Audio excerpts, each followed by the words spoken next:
We have established in the previous episodes that everyone in this world who is living now and who has ever lived will end up in heaven, and in fact are already there if we view this from God's perspective. That's because God knows the end from the beginning. And this, of course, is nice to know, and once you understand it, it will bring you some real peace because you will know of your final destination. But what about salvation too here on the earth? We live in the world, it's getting crazier by the day. Wars, hurricanes, inflation that's out of control, people not being able to pay their bills, sickness and disease, and the list goes on and on and on. And even if you are one of the fortunate ones who has so far escaped all of these things, how can you continue to escape destruction in your own life? How difficult is it to be one of the few who will experience what we call salvation too? Now, isn't it a hard thing? And don't only a few find it? Well, the scriptures seem to be telling us that because one of the requirements is obedience. Obedience? Obedience to what? What does this mean? Go in by the narrow door, for wide is the door, and open is the way which goes to destruction, and great numbers go in by it. For narrow is the door, and hard the road to life, and only a small number make discovery of it. Now, that translation that we just read tells us that the road to destruction, that doorway, it's wide and easy. Most people are on that road. And in the same passage, we are led to believe that salvation too, which is the narrow door, is very hard. But is this true? Could we have been misled? So let's read it again, and I will point out something that you may have missed. Go in by the narrow door. For wide is the door, and open is the way which goes to destruction, and great numbers go in by this door. Now, I've read this for years, and then all of a sudden it hit me. Religion has told us that the wide door is the gate to eternal hell. But what if that is not what it is at all? What if it's the exact opposite of what religion has told us? What if it is about actually entering into heaven on the earth and not about going to hell when you die? What if it's about salvation too? So this verse is merely telling us that many people will have to experience destruction in their lives before they will enter into heaven. Salvation too, on the earth. In other words, great numbers of people enter into the kingdom of heaven through the wide road of experiencing destruction first. Well, how do we know this? Well, it's the exact same thing that happened with the prodigal son. He first went through the so-called broad door or gate, and he experienced destruction before he came to his senses and he went back to his father. It was only then that his true identity was discovered and restored. He remained God's son the entire time while away from the Father's house, but he had forgotten who he was.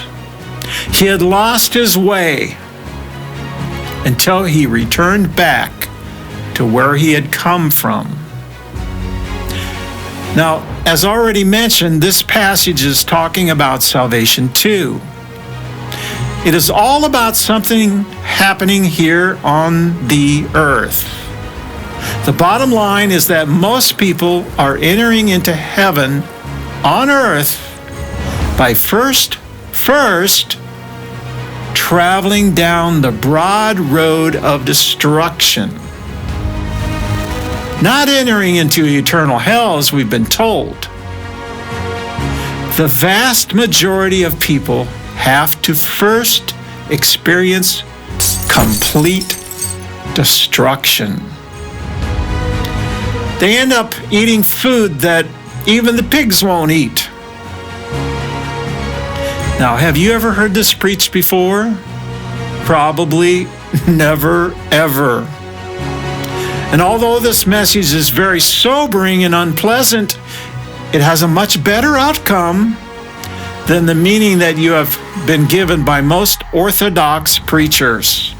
But this is not the same thing as Salvation 1, where everyone is already saved and already seated in heaven. It has to do with salvation here on the earth. Now, this broad and narrow door story is talking again about salvation too. It is how to reverse and escape destruction in your very own life right now. And wouldn't you like to find heaven a place of safety and abundance here on the earth? And throw up a barrier to keep destruction from happening to you? And what if this narrow door is not something that you just go through one time, but that you actually go in and out through that door? And doing that requires obedience. So again, the question is, obedience to what? Now we are going to look at another passage that is greatly misunderstood by most pastors and most preachers. Notice that it starts off talking about entering into the kingdom of heaven. So it's talking about salvation too.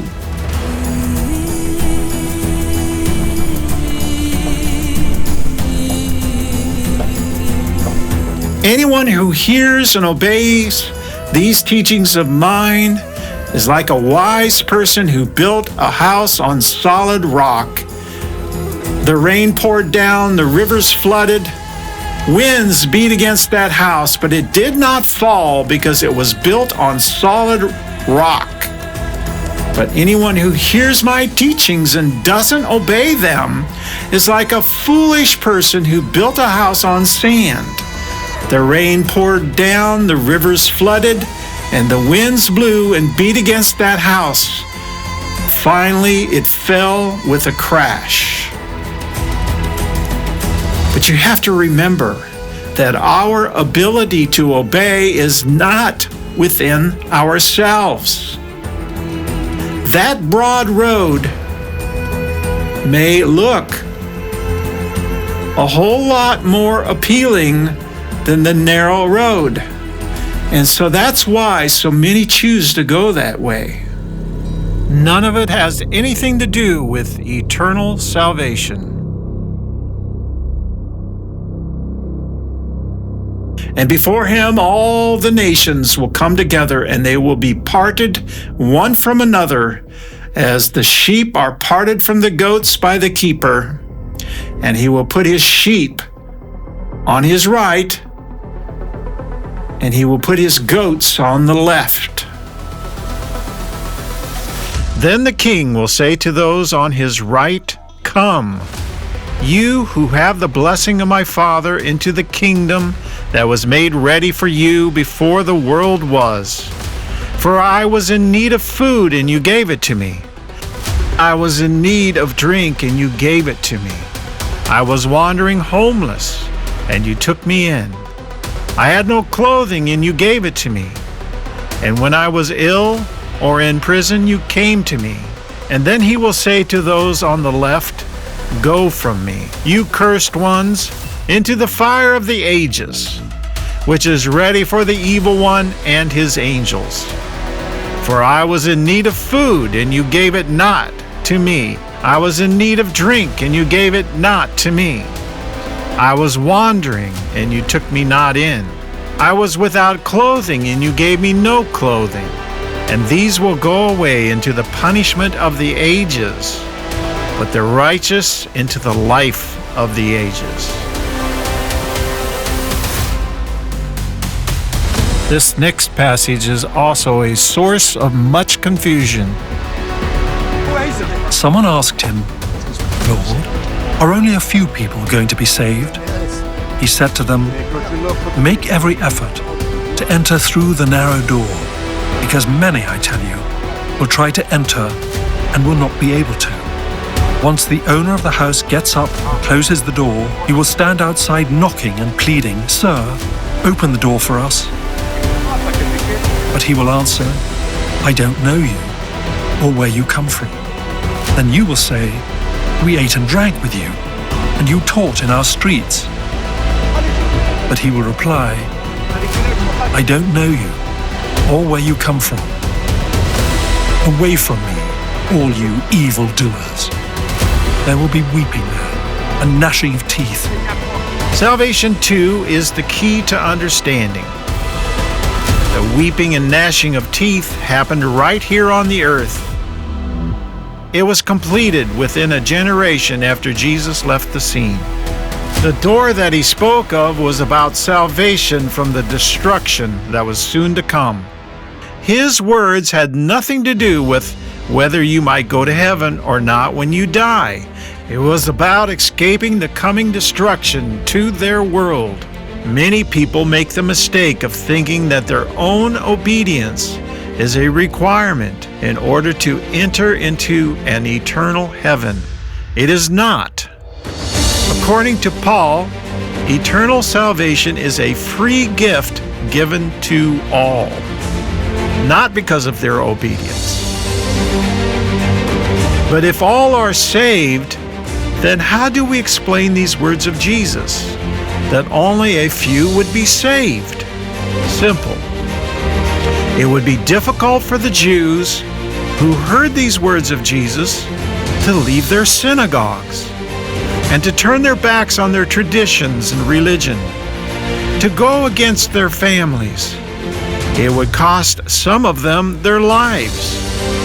No wonder Jesus said the following: The kingdom of heaven is taken with a great struggle, and the zealous ones lay hold on it.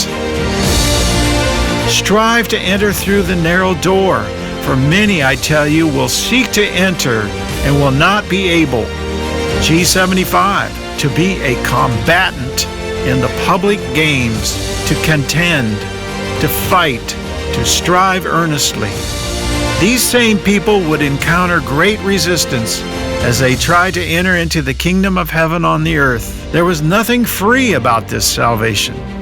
They were going to have to battle their way into it. This is why Jesus warned them that only a few would be saved.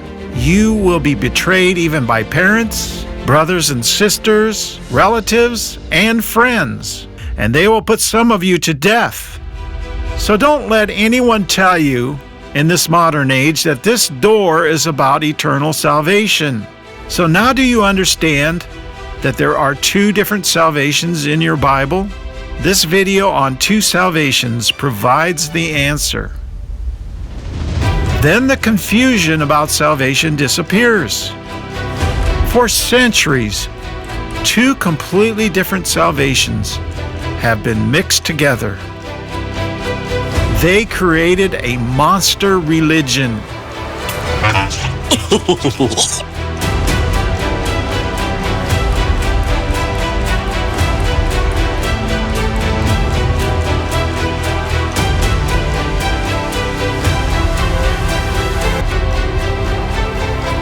They've been said to ward off evil and to frighten passers-by into piety. Monstrous angels created to delight God. Can we trust these same organizations to give us the truth about salvation? Think about it. I got nothing to worry about. I'm a man of the cloth.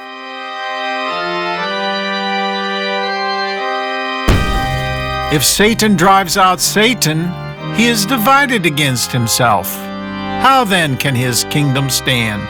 Gosh! Didn't they read it?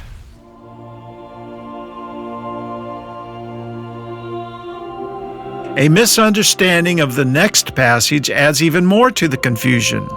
Remember that the Jewish people were calling God Lord centuries before Jesus. Most Jews rejected Jesus as Lord, the same ones that Jesus spoke to in this passage. Only a few of them would find the kingdom of heaven on the earth. Most of them would perish. The very heart of the Jewish people's faith was utterly burned down by the Romans. Jerusalem was in complete ruination. Not everyone who says to me, Lord, Lord, shall enter into the kingdom of heaven, but the one who is doing the will of my Father.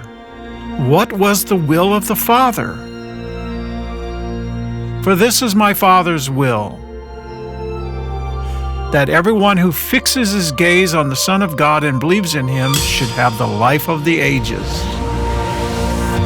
Salvation 2. And I will raise them to life on the last day. Salvation 1.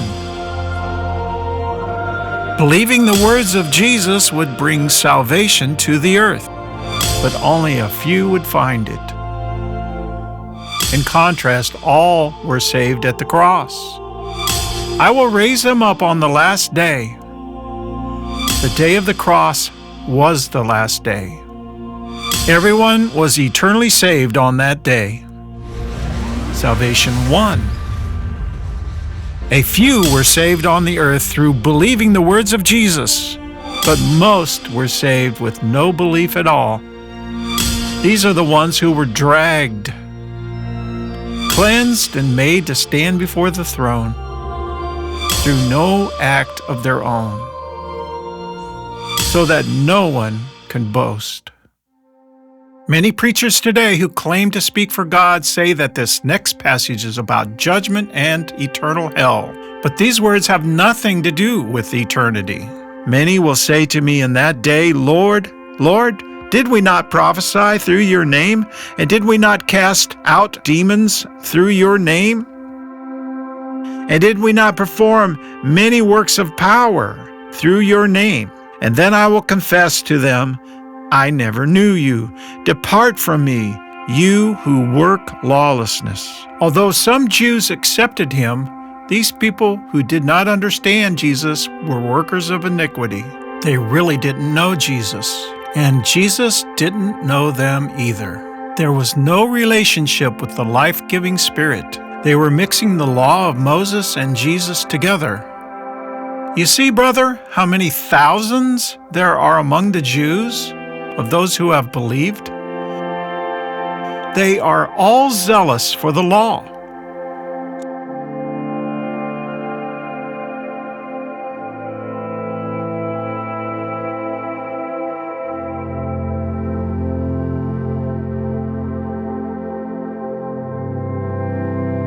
They believed in Jesus, but at the same time clung to the law of Moses, the same as many Christians do today. They rejected or misunderstood the revelations given to Paul by Jesus. Now it is clear that no one is justified before God by the law. The law came through Moses, but grace and truth came through Jesus Christ. Many Christians today are making the same mistake that they made back then, mixing two different gospels and not really knowing God, not realizing that the old covenant has passed away. This led to their downfall, and many experienced destruction instead of experiencing the kingdom of Jesus on earth. During his earthly ministry, Jesus' message was this: When you pray to your Heavenly Father, say, "Your kingdom come, your will be done, as in heaven, so also on the earth." The focus of Jesus was upon bringing heaven to the earth. But after his death, a new message was revealed through the gospel given to Paul. A message that the followers who knew the man Jesus later struggled with. All of Jesus' followers were shocked when Jesus died on the cross. And many years later, they still had no clue as to what was really going on. Because most Jewish believers rejected Paul, and the mystery was only revealed through Paul. But religion has never understood it. And at the end of Paul's life, he said that they all had abandoned him. His warning that savage wolves would come in amongst them and would not spare the flock came true. Sad. Although Jesus' ministry on earth was miraculous, what was missing? The world had received a taste of Jesus and his kingdom, but something greater needed to happen. His greatest accomplishment came last at the cross. In order to permanently bring heaven to the earth, the cross of Jesus had to first bring all of earth to heaven, when he would drag all to himself. Modern-day Christians have gotten it all wrong. They have mixed Matthew, Mark, and Luke with Paul's gospel, putting a great emphasis on the things that Jesus did and said as a man, and then applying these words to Gentiles living centuries later. Jesus himself said this about his earthly ministry: "I was sent only to the people of Israel." Paul said this in one of his letters. So from now on, we regard no one according to the flesh. And although we once regarded Christ in this way, we do so no longer. And yet many Christians are still looking for Jesus to come back in the clouds, in the flesh, as a man to save them, while Paul said flesh and blood cannot inherit the kingdom of God. No wonder Christians are confused. No wonder so many unbelievers refuse to listen.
Carlton Pearson struggled with this.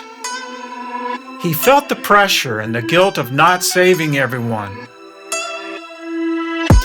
As Carlton asked Jesus about this and admitted that he couldn't save everyone, what was Jesus' response? Jesus said, "Precisely. You can't save this world. That's what we did. Here is what you must learn. If we follow these words from the sheep and goat story without understanding from the Spirit, most of us would also end up homeless because we would quickly run out of resources. There's a lot of homeless people out there. It's getting worse and worse. But if you somehow manage to survive indiscriminately helping everyone, you could even end up being one of those saying, Lord, Lord, didn't we do this good thing in your name? Didn't I save that homeless person through your name? But what most of us don't understand is that you could have done this good deed and at the same time been doing a work of iniquity, lawlessness. Now, that might seem a bit crazy, but let me show you an example of why this is so. Every one of us are sometimes a sheep and sometimes a goat. Because unlike Jesus, our obedience is not perfected as it was with him. If our obedience was perfect as Jesus's was, then we wouldn't need to have a shepherd.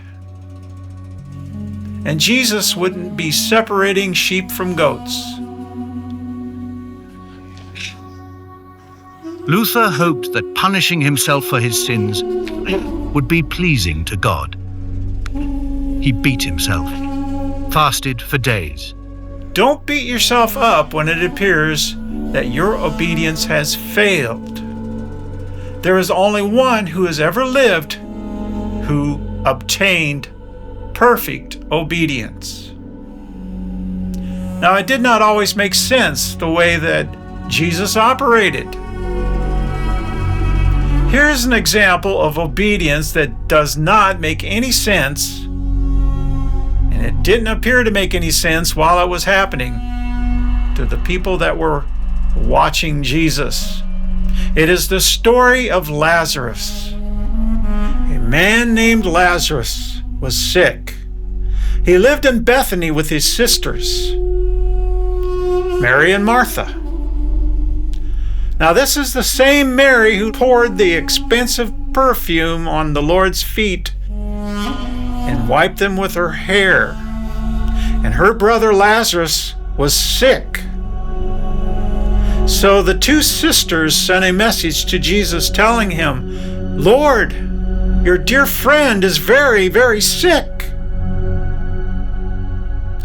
Now, did Jesus immediately go and heal his friend?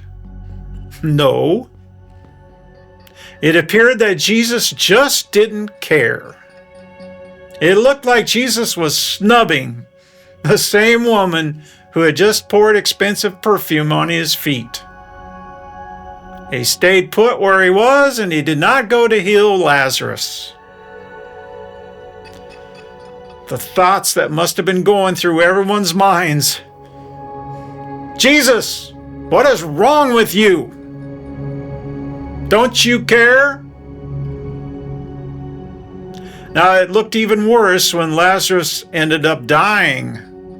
And where was Jesus during that time? Nowhere to be found. Unbelievable. I just don't get it. Can't believe that Jesus would do something like that. So at that point, Jesus could have been labeled as a goat.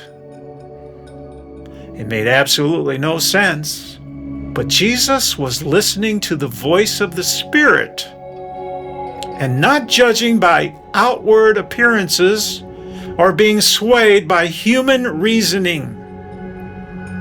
I'm not going to read the whole story, but we know how it ended up. You can go ahead and read it for yourself. The main thing to learn here is that our obedience must be to the voice of the shepherd, and not just responding to written words on a page and by blindly following these words instead of listening to the voice. This is the kind of obedience that you must see developed in your own life if you want to experience salvation too. This goes beyond just reading a Bible and knowing what it says. There was a time when even Jesus was learning to be obedient. Now we too are still learning, but with his sheep, Jesus, the shepherd, steps in when we get out of line. He even leaves the 99 to get us when we stray too far off. That is why we do not perish. It is not because our obedience is perfect, but because his obedience is perfect. Now, doesn't this take most of the pressure off of you? Doesn't this remove most of your guilt? I am the good shepherd who is willing to die for the sheep.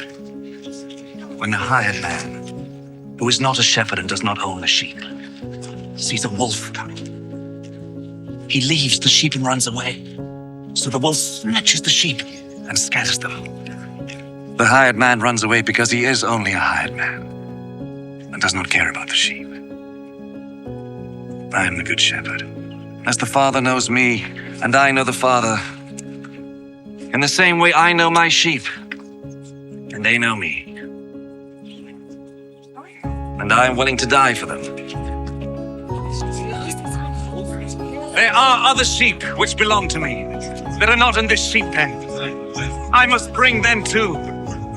They will listen to my voice, and they will become one flock with one shepherd.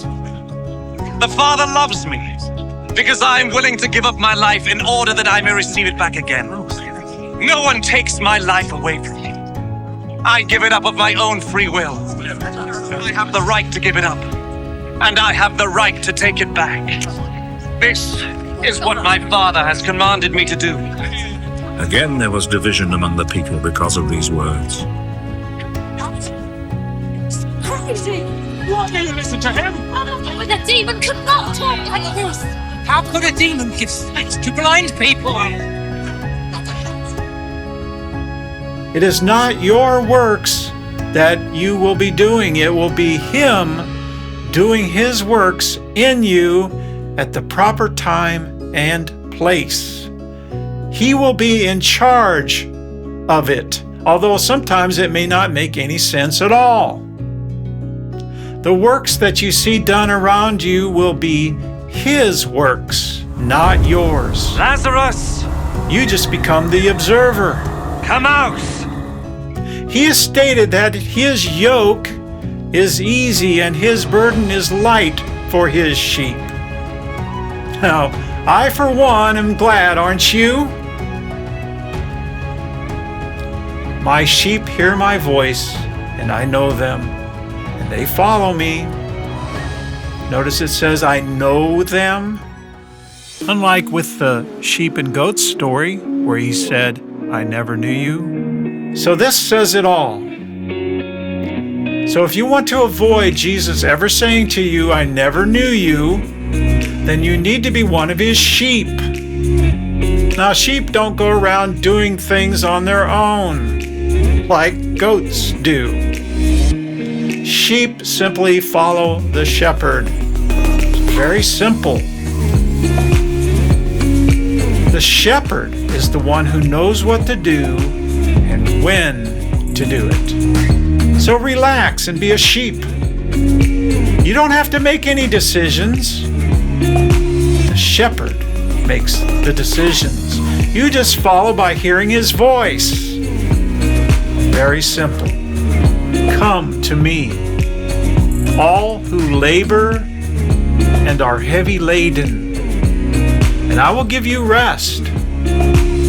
Take my yoke upon you and learn from me, for I am gentle and lowly in heart, and you will find rest for your souls.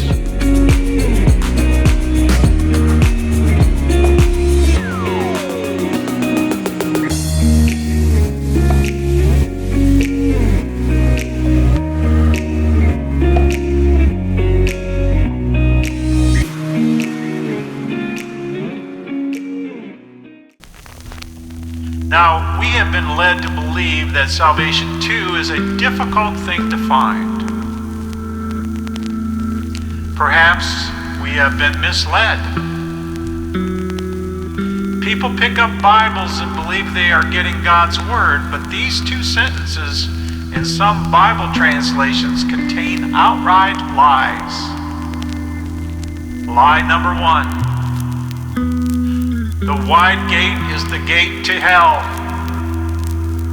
And lie number 2. The gate to life, salvation too, is hard to follow. Let's read it. The way to heaven and the way to hell.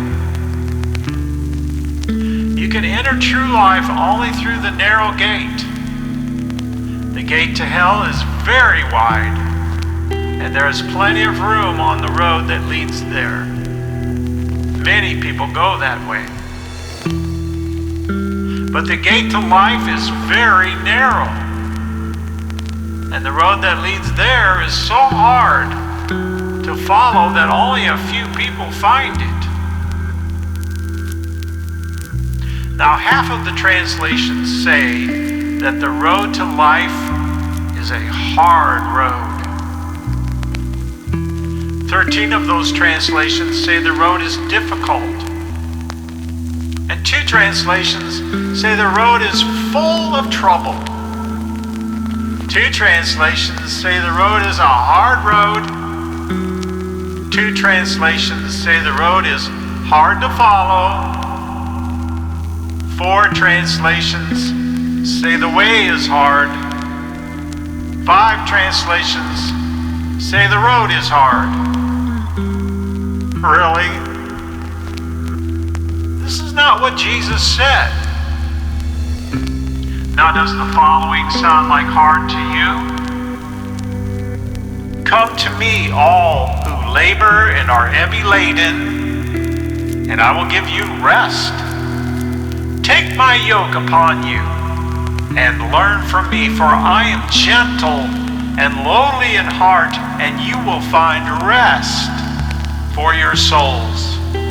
For my yoke is easy and my burden is light. I am the gate. Whoever enters through me will be saved, and they will come in and go out and find pasture.